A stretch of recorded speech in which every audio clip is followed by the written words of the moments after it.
បាទសូមគោរពជំរាបសួរបងប្អូនគ្នាជាទីគោរពស្រឡាញ់បងប្អូនគ្នារាល់ថ្ងៃនេះបាទរឿងប្រទេសជាតិដូចជាមិនសូវជារញ៉េរញ៉ៃប្រហែលទេបាទប៉ុន្តែរឿងផ្ទៃក្នុងគ្រួសាររបស់យើងនេះពីមួយថ្ងៃទៅមួយថ្ងៃ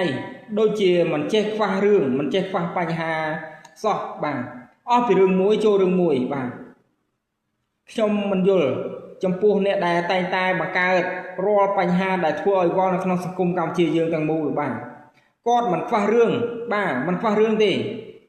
ខ្ញុំដឹងច្បាស់ណាស់គោលបំណងអ្នកទាំងអស់គ្នានឹងគ្មានអីក្រៅពី like view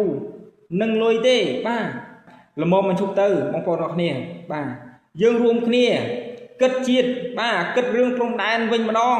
កុំប្រកែបង្កើតតែរឿងបំពុលសង្គមពេកបាទប្រមុខរាជរដ្ឋាភិបាលពួកគាត់មិនមានពេលវេលាមកស្ដាប់ឬក៏វែងញែក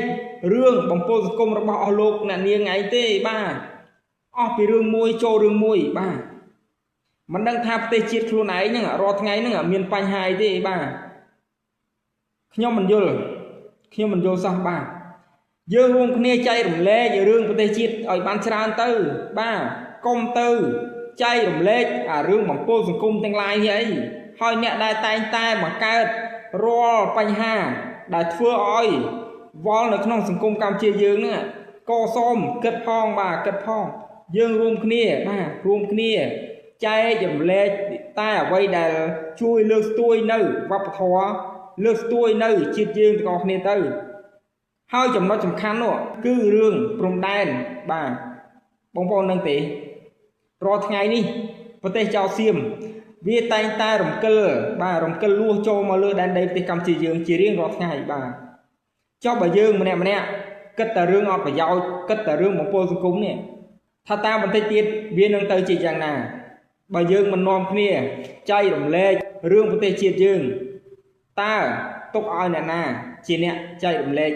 ជាអ្នកខ្វល់ខ្វាយខ្ញុំសួរបាទខ្ញុំឆ្ងល់មែនទែនអ្នកដែលតែបង្កើតនៅបញ្ហាធ្វើខុសហើយអាងអីសំទោសបាទអាងអីសំទោសល្មមមកឈប់ហើយបាទវប្បធម៌សំទោសគួរដល់ទីបញ្ចប់ហើយបាទប្រមុខរាជរដ្ឋាភិបាលគ្រប់លំដាប់ថ្នាក់ពួកគាត់មិនមានពេលវេលាមកស្ដាប់នឹងការតម្រូវរាល់កំហុសដដែលរបស់អ្នកទាំងអស់គ្នាទេបាទយើងគួរតែប្រើពេលវេលាដែលនៅសល់គិតពីប្រទេសជាតិខ្លះទៅបាទកុំបង្កើតរឿងដែលធ្វើឲ្យវល់នៅក្នុងសង្គមកម្ពុជាយើងច្រើនពេកបាទ